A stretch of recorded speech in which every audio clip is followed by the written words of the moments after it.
IT বাড়ির পক্ষ থেকে ওয়েব ডিজাইন বাংলা ভিডিও টিউটোরিয়ালের আজকের পর্বে আপনাদের সবাইকে স্বাগত জানাচ্ছি। এতদিন আমরা HTML CSS এর বিভিন্ন বিষয় শিখেছি, ওয়েবসাইট ডিজাইন করা শিখেছি এবং আমাদের ওয়েবসাইটটিকে অনলাইনে আপলোড করাও শিখে গেছি। তো আশা করি আপনারা সবাই সাথেই ছিলেন, ক্লিয়ারলি সব কিছু বুঝতে পেরেছেন এবং বাসায় প্র্যাকটিস করেছেন এবং আমরা যতটুকু কাজ করেছি ততটুকু করেছেন। তো আমরা যতটুকু শিখেছি অ্যাকচুয়ালি ততটুকু মূলত ওয়েব ডিজাইন কোর্স বলা চলে, কিন্তু আমরা চাই আরও কিছু বিষয় আমরা শিখি, কারণ অনেক কিছু আছে এবং আমরা আগেও বলেছি, এখনও বলতেছি এবং ভবিষ্যতে বলবো যে আপনি যদি 10 বছরও HTML CSS শিখতে থাকেন, প্র্যাকটিস করতে থাকেন, নতুন নতুন জিনিস বের হবেই। সো এই জন্য 10 বছর শিখতে হবে এমন কোনো কথা নেই। আপনি 1 মাস বা 2 মাস ভালো করে প্র্যাকটিস করেই কাজ করার লেভেলে যেতে পারেন এবং কাজও করতে পারেন। তো এই জন্যই মূলত আমরা এখানে আরও কিছু বিষয় আপনাদের সাথে আলোচনা করব নেক্সটের কিছু টিউটোরিয়ালে।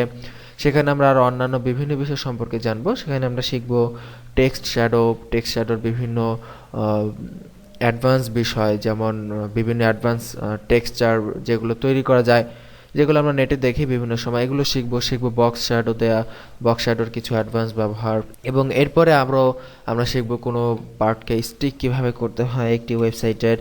এরপরে শিখবো আমরা অনেক সময় দেখি ফেসবুক শেয়ার বক্স থাকে বা ফেসবুক অপশন থাকে, তো সেগুলো কিভাবে দিতে হয়। এছাড়াও আমরা একটি ওয়েবসাইটের আরও অন্যান্য বিভিন্ন এলিমেন্ট সম্পর্কে জানার চেষ্টা করব, তো যেগুলো এরপরে পরবর্তী পর্বগুলোতে আমরা ধারাবাহিকভাবে আমরা শেখার চেষ্টা করব।